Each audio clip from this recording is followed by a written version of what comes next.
Ma sœur narcissique veut que je serve des boissons aux invités lors de sa fête de fiançailles, mais je glisse une note à son fiancé qui déclenche le chaos.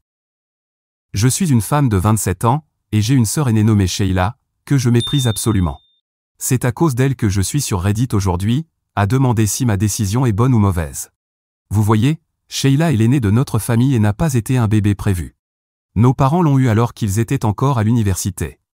En conséquence, elle a passé ses 2 premières années principalement avec nos grands-parents, qui s'occupaient d'elle pendant que nos parents travaillaient dur pour obtenir leur diplôme.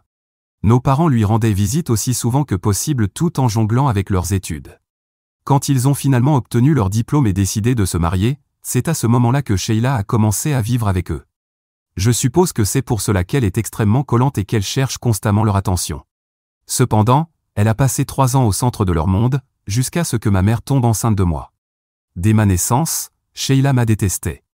Mes premiers souvenirs sont ceux où elle me repousse lorsque j'essaie de ramper vers elle ou me tire les cheveux jusqu'à ce que je crie de douleur. Nos parents ont toujours essayé de me consoler, disant que c'était normal entre frères et sœurs et que chaque aîné avait besoin de temps pour s'adapter, mais Sheila n'a jamais changé.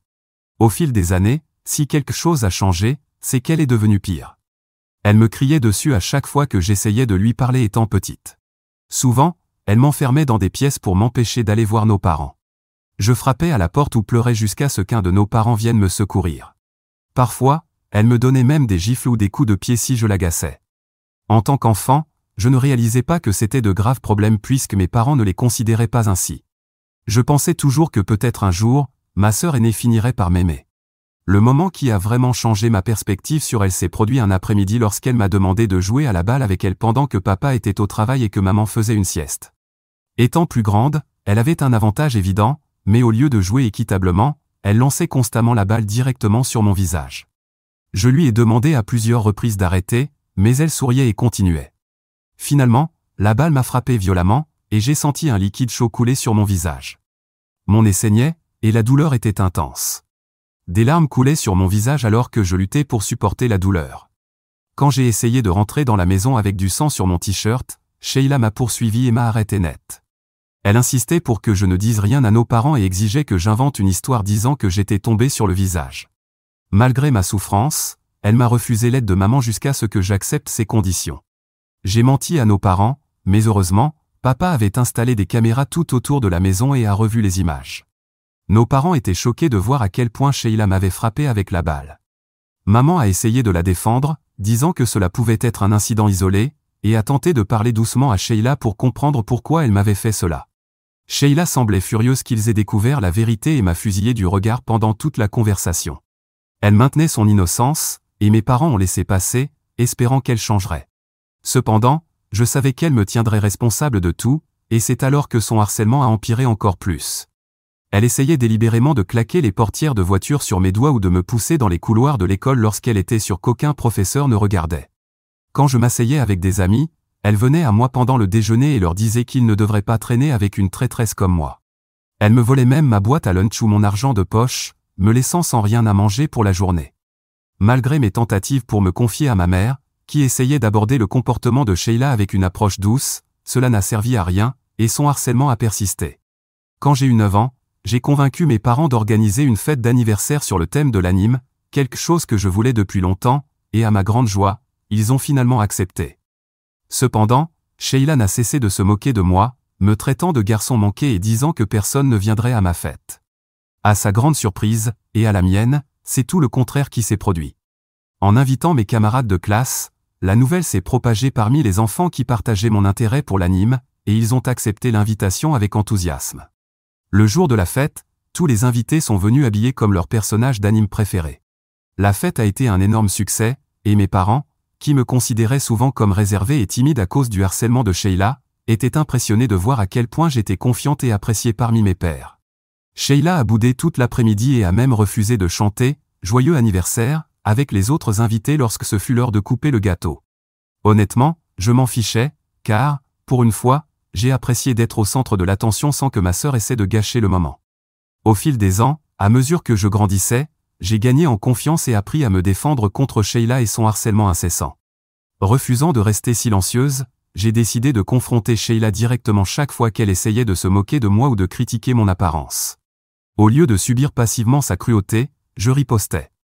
Je la harcelais en retour et la confrontais ouvertement à propos de son comportement. J'ai aussi veillé à parler à mes parents quand c'était nécessaire. Contrairement à notre mère, notre père était toujours strict avec Sheila et la tenait responsable de ses actes. Elle me détestait encore plus pour cela, mais au moins, elle a rapidement compris que je ne céderais plus. Quand Sheila a obtenu son diplôme du lycée, elle n'avait aucun projet pour l'université. Elle a dit à nos parents qu'elle voulait prendre une année sabbatique, ce qui a conduit à de nombreuses disputes, car ils voulaient qu'elle obtienne un diplôme d'abord. Papa lui a même dit qu'elle pourrait voyager pendant les vacances universitaires si elle le souhaitait, mais Sheila était déterminée. Nos parents ont accepté à contre-ségur ses exigences. Cependant, cette année sabbatique s'est transformée en plusieurs années. La première année, nos parents ont payé tous ses voyages pendant qu'elle parcourait l'Europe avec son sac à dos et profitait de la vie. Quand l'année a pris fin, et que papa a essayé de lui reparler de l'université, Sheila a coupé toute communication. Alors, papa lui a dit qu'elle devait se débrouiller seule à partir de ce moment-là et qu'il ne financerait plus ses voyages. Elle a essayé de gagner le soutien de notre mère, mais papa a tenu bon cette fois-ci. À un moment donné, Sheila nous a dit qu'elle voulait devenir nomade numérique pour pouvoir continuer à voyager. Cependant, cela a échoué lamentablement, car chaque emploi nécessitait au minimum un diplôme universitaire. Avec peu d'options, elle a été forcée de se tourner vers le bénévolat, ce qui lui offrait un logement et parfois des repas. Bien que nos parents ne pouvaient pas cacher leur déception face à ses choix, ils n'ont jamais vraiment interféré avec ses décisions. La seule raison de leur déception était que Sheila se plaignait constamment de la difficulté de sa vie, mais ne faisait rien pour y remédier. Pendant ce temps, contrairement à Sheila, j'excellais à l'école. Les mathématiques et les sciences me venaient facilement, et mes notes étaient excellentes. Avant même d'obtenir mon diplôme, j'ai été accepté dans l'université de mes rêves avec une bourse partielle. Mes parents étaient extrêmement fiers de mes réalisations, et la nouvelle de mon succès les a poussés à organiser une fête en mon honneur. Je pense que cette décision n'a pas plu à Sheila, qui n'a cessé d'appeler ma mère pour se plaindre qu'ils étaient plus favorables envers moi. Elle estimait que mes parents essayaient de célébrer mon succès pour la rabaisser et que je la provoquais indirectement, étant donné qu'elle n'avait pu entrer dans aucune université. Honnêtement, je ne voulais même pas qu'elle vienne si elle nourrissait encore autant de haine envers moi, mais maman semblait clairement s'ennuyer d'elle, car Sheila n'était pas revenue à la maison depuis plus de 5 mois. Maman pensait aussi que cela ne donnerait pas une bonne image si la sœur aînée était absente pendant ma fête. À contre-ségur, Sheila a accepté de venir, bien qu'avec réticence. Elle est arrivée quelques jours avant la fête et n'a même pas pris la peine de me féliciter. Bien que je l'ai saluée poliment le jour de ma fête, nos grands-parents et nos proches sont arrivés avec des cadeaux, et tout le monde semblait passer un excellent moment. Cependant, l'excès d'alcool de Sheila n'a pas échappé à l'attention, surtout à celle de papa.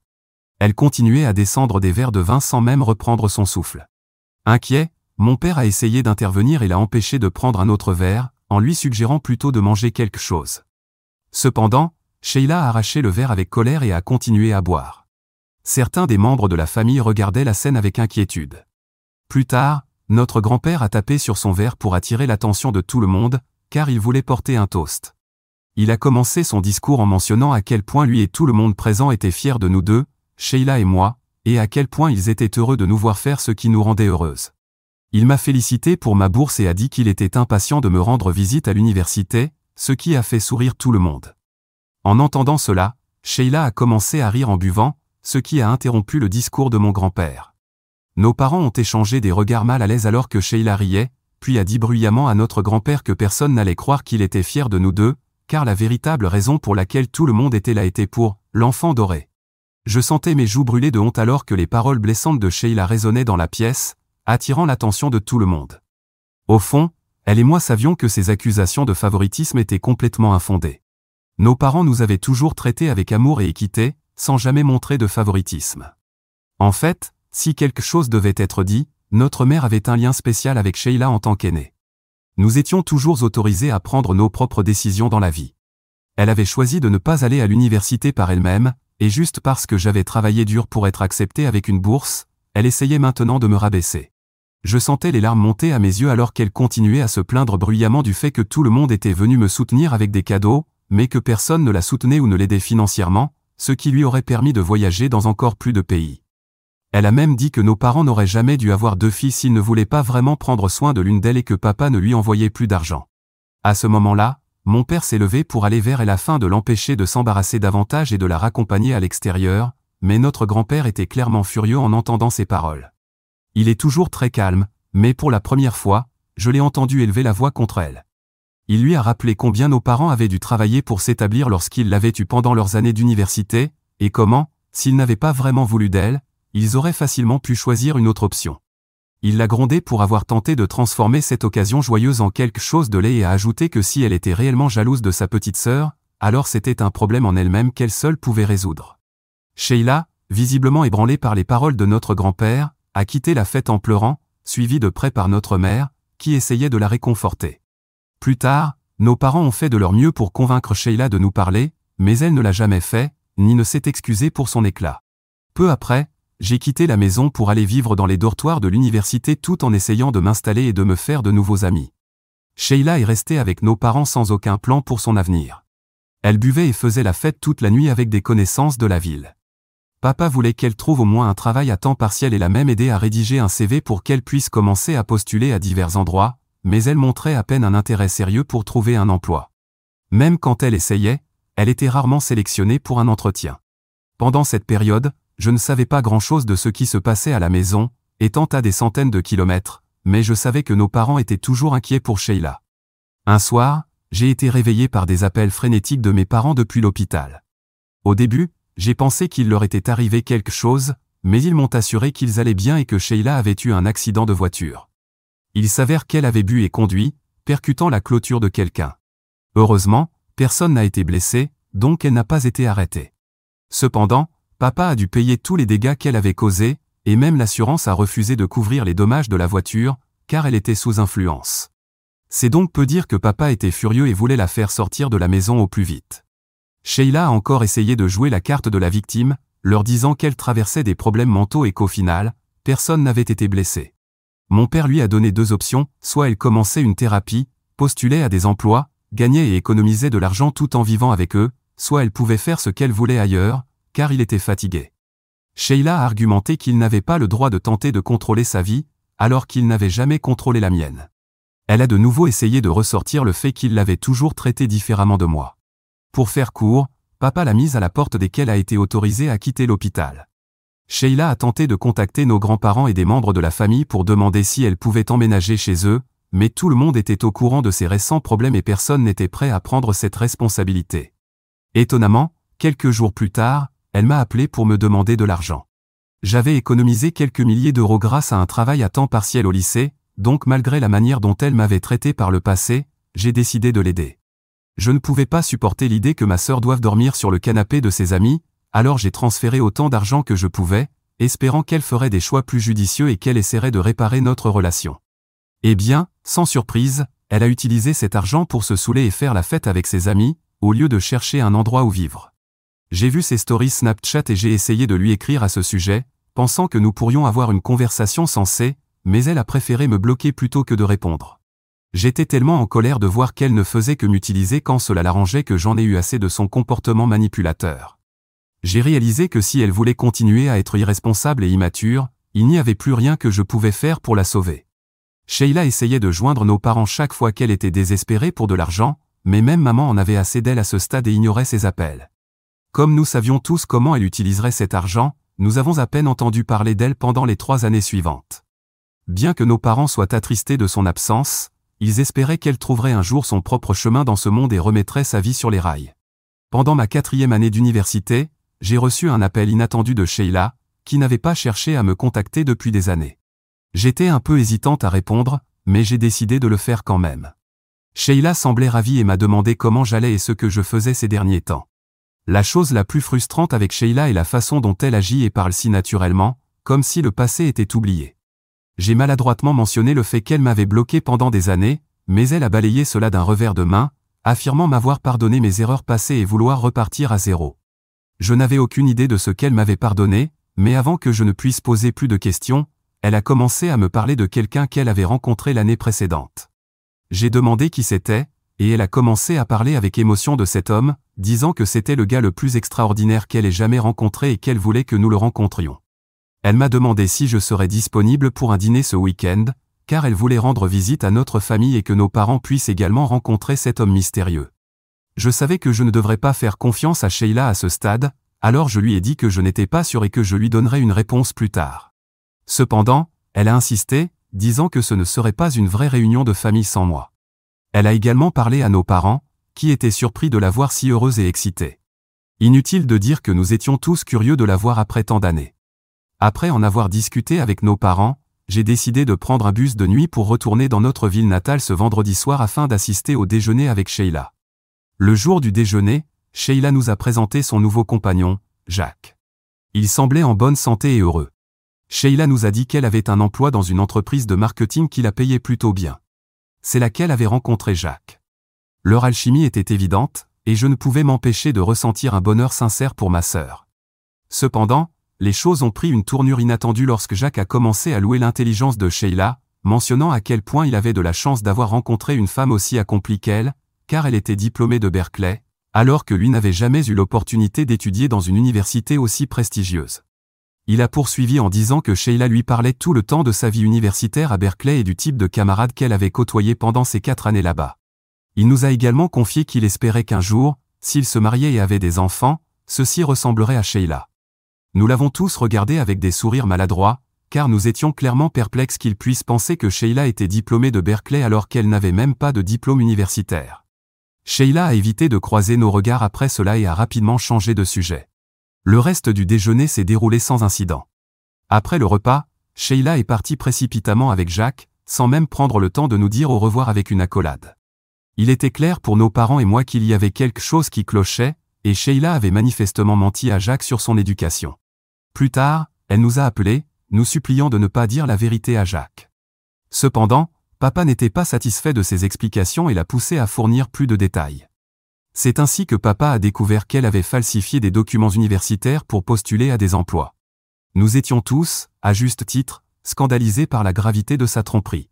Elle a également avoué à papa qu'elle n'avait pas mentionné d'autres détails importants de sa vie à Jacques, comme l'accident de voiture ou ses anciennes habitudes de consommation d'alcool quotidienne, parce qu'elle ne voulait pas qu'il découvre ce côté d'elle. Bien que maman et papa lui aient dit que ce qu'elle faisait était extrêmement mal et que si elle aimait vraiment Jacques, elle devrait au moins lui dire la vérité puisqu'il avait tout à fait le droit de savoir, Sheila a refusé, nous disant de ne pas interférer dans sa relation. Elle était déterminée à gérer cela à l'avenir si Jacques découvrait la vérité, et elle répétait sans cesse qu'il était impossible qu'il le découvre de toute façon. Je ne voulais pas faire partie de son drame, alors je suis restée silencieuse et ai laissé mes parents s'en occuper. Ce n'est que 3 mois plus tard que Sheila m'a appelé pour m'informer qu'elle et Jacques s'étaient fiancés. Je lui ai demandé si elle ne pensait pas qu'ils allaient un peu trop vite, étant donné que Jacques n'était avec elle que depuis 1 an, mais Sheila s'est moquée de moi. Elle m'a dit que je ne connaissais rien à l'engagement ou au mariage, car je n'avais pas rencontré le bon gars comme elle. Alors qu'elle me racontait qu'elle voulait un mariage intime avec peu d'invités et qu'elle avait déjà quelques idées pour son mariage, elle m'a expliqué qu'en tant que sœur, elle s'attendait à ce que je m'occupe de la planification de son mariage, car elle ne voulait pas se stresser. Je lui ai demandé si cela signifiait qu'elle voulait que je sois sa demoiselle d'honneur, mais Sheila m'a informé qu'elle avait déjà demandé à ses collègues d'occuper ces rôles. J'ai demandé qui seraient les demoiselles d'honneur, mais elle a répondu que ces rôles étaient également couverts. Elle a ajouté que le rôle de planificatrice de mariage était de toute façon le plus important dans son mariage, et que nous pourrions commencer à planifier immédiatement. J'étais un peu déçu qu'elle ne m'ait même pas incluse dans le mariage. Au lieu de cela, elle attendait de moi que je planifie tout son mariage, une tâche que je n'avais même pas demandé à faire. Je lui ai assuré que ses collègues, qui la connaissaient bien et passaient plus de temps avec elle, seraient mieux placés pour l'aider à planifier plutôt que moi. Sheila a argumenté que ses collègues étaient toutes des femmes actives avec leur propre famille et qu'elles ne pouvaient pas consacrer leur temps libre à cela. Elle m'a dit que, comme j'étais encore étudiante et apparemment moins occupée qu'elle, je devrais être reconnaissante qu'elle me confie cette responsabilité. Son raisonnement m'a fait rire, car il m'a rappelé à quel point elle pouvait être manipulatrice lorsqu'elle voulait quelque chose.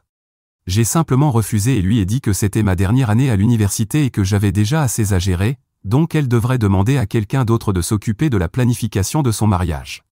Cela a dû la contrarier, car elle a commencé à dire qu'elle s'attendait à ce que je contribue à son mariage en faisant cela, puisque j'étais de sa famille. J'ai répondu que je ne voyais pas d'inconvénient à l'aider ici et là, mais que je ne pouvais pas assumer une tâche aussi lourde avec tout ce que j'avais à gérer en tant qu'étudiante. Mon refus de l'aider s'est depuis transformé en un gros problème, car elle a immédiatement contacté nos parents, essayant de les pousser à me forcer à prendre en charge la planification de son mariage. Elle dit qu'en tant que future mariée, c'est humiliant pour elle de devoir gérer ces tâches alors que d'autres mariés peuvent compter sur leur famille. Quand nos parents ont essayé de trouver un compromis et lui ont dit qu'elle pourrait peut-être me payer pour les heures, puisqu'être planificatrice de mariage n'était pas facile, je devrais créer le thème du mariage, organiser le plan de table, contacter les traiteurs et l'aider à trouver le lieu parfait tout en travaillant dur pour mes études. Sheila a refusé, affirmant qu'aucune sœur ne demanderait à être payée pour de telles tâches triviales. Elle a également dit que je faisais preuve d'égoïsme, comme d'habitude. Elle a continué à m'envoyer de nombreux messages, mais j'ai refusé de répondre, et mes parents ont également choisi de rester en dehors de cela maintenant, car ils sont d'accord avec ma décision. Alors, Reddit, ai-je raison de ne pas céder à ces demandes? Si vous aviez une sœur comme Sheila, l'aideriez-vous à planifier son mariage malgré le fait qu'elle n'ait absolument rien fait pour moi toute ma vie et s'attende à ce que je laisse tout tomber pour l'aider? Mise à jour 1. Quand j'ai posté cela, je pensais que peut-être une poignée de personnes commenteraient en disant qu'elles étaient d'accord pour dire que ma sœur était déraisonnable. Cependant, j'ai reçu des centaines de messages d'inconnus me parlant des drapeaux rouges de Sheila et de leurs propres expériences avec des membres toxiques de leur famille. Je suis vraiment désolé pour tous ceux qui se reconnaissent dans mon histoire. Ça me brise le cœur que tant de personnes aient dû supporter des membres de leur famille comme Sheila. Pour la première fois, je ressens une validation de mes émotions. Ce n'est pas facile d'avoir une personne toxique dans sa vie, et Sheila est vraiment un cauchemar à gérer. Beaucoup d'entre vous m'ont encouragé à dire la vérité à Jacques et à le libérer d'une vie de souffrance avec ma sœur. Je suis d'accord avec les points que vous avez soulevés, et si j'étais à la place de Jacques, je voudrais absolument savoir si mon partenaire avait inventé un diplôme universitaire et omis intentionnellement des parties importantes de son passé. J'ai décidé que je dirai la vérité à Jacques la prochaine fois que je le verrai. Je vous tiendrai au courant lorsque cela arrivera. En attendant, Sheila ne cesse de m'envoyer des messages depuis 2 jours pour essayer de me convaincre de prendre la responsabilité de planifier son mariage. J'ai refusé de manière polie mais ferme, et je lui ai proposé de l'aider avec des tâches plus simples si besoin. Mise à jour 2. Je sais que cela fait quelques semaines, mais tout a complètement basculé dans le chaos. Comme certains d'entre vous qui suivent mon histoire le savent, je prévoyais de révéler la vérité aux fiancés de ma sœur avant leur mariage. Plusieurs personnes m'ont conseillé de le contacter via les réseaux sociaux, mais j'ai pensé que cela pourrait sembler étrange étant donné que nous n'avions parlé qu'une seule fois. J'ai donc décidé d'écrire une lettre expliquant tout ce que Sheila m'avait fait subir et comment elle lui avait menti. Mon plan était de lui remettre cette lettre lors de leur fête de fiançailles, que Sheila organisait pour célébrer avec la famille et les amis. Lorsque je suis arrivé chez elle, épuisé et affamé après un long trajet en bus, elle habite à 6 heures de mon université, Sheila ne m'a même pas accueilli correctement. Elle m'a arrêté à l'entrée, a pris mes bagages et m'a dirigé vers l'arrière en disant qu'il manquait de personnel ce jour-là parce que certaines personnes ne s'étaient pas présentées. Comme je lui avais dit plus tôt que je pouvais aider avec une tâche simple, je m'attendais à quelque chose de mineur. Mais elle m'a assigné au service des boissons pour tous les invités de sa fête. Pendant qu'elle me poussait vers le personnel sans même me donner la chance de me rafraîchir ou de saluer mes parents et mes proches, j'étais choqué. Mes parents ont partagé ma surprise en me voyant servir des boissons, mais j'ai souri pour les rassurer et leur montrer que ce n'était pas grave, car je ne voulais pas qu'ils s'inquiètent. Ce que Sheila ignorait, c'est que cette tournure inattendue était l'occasion parfaite de remettre discrètement ma lettre à Jacques pendant qu'elle était occupée avec ses invités. En lui offrant un verre, je lui ai discrètement remis ma lettre en lui demandant de la lire dès qu'il aurait un moment. Pas même 15 minutes plus tard, Jacques est sorti de la salle de bain, le visage rouge de colère. Il s'est approché de Sheila et lui a demandé si elle lui avait vraiment menti tout ce temps. Sheila avait l'air confuse, tandis que Jacques continuait à lui demander si elle n'avait jamais été à l'université. Ses yeux se sont écarquillés de choc alors que les invités les regardaient, intrigués, avant de se tourner vers nos parents pour obtenir confirmation. Jacques leur a directement posé la question, et mon père n'a pas hésité à révéler que Sheila n'avait jamais fréquenté l'université. Tout le monde a regardé en silence tandis que Jacques demandait à Sheila, d'une voix forte, comment elle avait pu mentir sur quelque chose d'aussi important et combien c'était humiliant pour lui de l'apprendre de cette façon, juste après leur fiançailles. Certains de ses collègues, présents à la fête, étaient sans voix en voyant le drame se dérouler. Jacques a continué en disant que si elle pouvait mentir sur son diplôme, il y avait probablement bien d'autres choses qu'elle avait pu inventer, et qu'il ne savait plus quoi croire. En résumé, la fête de fiançailles s'est terminée en désastre. Sheila a été humiliée devant tout le monde. Finalement, son fiancé est parti avec sa famille, en lui disant qu'il avait besoin de prendre ses distances. Après leur départ, la fête était pratiquement un échec, car tout le monde fixait Sheila, qui avait l'air dévastée. Même ses collègues sont partis rapidement, et je n'ai aucune idée de ce qu'il adviendra de son travail, d'autant plus que son patron était présent à la fête. Sheila soupçonne l'un de nos proches, peut-être un cousin ou moi, d'avoir révélé la vérité à Jacques, mais elle n'a aucune preuve. Dans la lettre que j'ai remise à Jacques, je lui avais demandé de ne pas révéler que j'étais à l'origine de la vérité, et je suis reconnaissante qu'il ne m'ait pas impliqué. Mes parents ont dit à Sheila que tout cela était entièrement de sa faute, puisqu'il lui avait conseillé d'être honnête avec son partenaire dès le départ, mais elle avait choisi de ne pas l'être. Je mettrai à jour si Sheila et Jacques décident finalement de se marier ou non. Mise à jour 3. Comme beaucoup d'entre vous l'avaient prédit, Jacques a annulé le mariage. Il a même demandé à Sheila de rendre la bague de fiançailles, car elle appartenait à sa mère et était un héritage familial. Il lui a également demandé de quitter sa maison et refuse désormais de communiquer avec elle. Jusqu'à présent, il n'a pas révélé comment il avait découvert la vérité. Pour ceux qui disent que je devrais avouer à ma sœur que je suis à l'origine de tout cela, absolument pas. Je tiens à préciser que je n'ai jamais menti à personne. Jugez-moi si vous voulez, mais je n'ai absolument rien fait de mal. Je n'ai fait qu'exposer la vérité, et son fiancé a choisi de mettre fin à leur relation. Si je confesse maintenant, elle redirigera toute sa colère et son ressentiment contre moi, et je ne suis pas prête à inviter plus de drame et de harcèlement dans ma vie. J'espère que cette rupture enseignera à Sheila à devenir, espérons-le, une meilleure personne à l'avenir. Mise à jour 4. Je n'ai pas eu besoin de lui dire quoi que ce soit, car elle a compris d'elle-même. Et, oh, qu'elle était furieuse, elle est même venue dans ma ville pour me confronter en personne. J'étais sur le campus, marchant entre deux cours, lorsqu'elle m'a vu et s'est mise à crier en plein milieu de tout le monde. Ma seule réaction a été de marcher vers un endroit moins fréquenté pour essayer d'éviter plus d'embarras, mais cela n'a pas été possible, car elle continuait à bloquer mon chemin. Elle disait que Jacques l'avait quittée à cause de moi et qu'en tant que chouchoute de la famille, je ne pouvais pas me contenter de lui ruiner la vie dans le passé, je devais continuer à la ruiner maintenant. Elle a également dit qu'elle avait été licenciée de son travail à cause de mes actions et qu'elle n'avait désormais ni endroit où vivre ni travail, et qu'elle s'attendait à ce que je règle le problème, sinon je le regretterais. Je lui ai simplement répondu non, car je n'avais certainement pas l'intention de faire quoi que ce soit. Si quelqu'un était la chouchoute ici, c'était elle. Elle n'a pas aimé ça, alors elle m'a attrapé par les cheveux et m'a tiré au sol, dispersant tous mes papiers et documents d'études. À ce moment-là, une foule d'étudiants curieux s'était formée en cercle autour de nous, regardant la scène. J'ai craqué. Je ne sais pas comment expliquer, mais j'ai perdu patience. J'ai vu rouge, littéralement, et ma vision est devenue floue. Je ne pensais plus clairement. Alors j'ai commencé à la frapper, pas avec une vraie technique, juste des coups désordonnés. Cela n'a pas dû être si terrible, car je n'ai porté que quelques coups à son nez et à ses yeux, mais le résultat n'était pas joli pour elle. Finalement, la sécurité du campus est arrivée et nous a séparés. Ils l'ont escortée hors de la zone et l'ont retenue jusqu'à l'arrivée de la police, qui l'a ensuite arrêtée. Quant à moi, ils m'ont emmené dans le bureau du doyen, car je suis étudiante. Je pensais que j'aurais des problèmes, surtout que c'est ma dernière année, mais après avoir expliqué brièvement ce qui s'était passé, je n'ai pas raconté toute l'histoire comme ici, ils m'ont donné un avertissement. Ils m'ont même donné un numéro à appeler si elle revenait sur le campus, au lieu de gérer cela comme je l'ai fait. Honnêtement, c'était un tel soulagement, car si j'avais été expulsé, je me serais senti terrible, étant si proche de terminer mes études. Quant à ma sœur, elle a appelé mon père lorsqu'elle a été arrêtée, donc je sais quelque chose. Par exemple, l'université a porté plainte contre elle, en partie grâce au doyen qui m'a aidé dans cette affaire.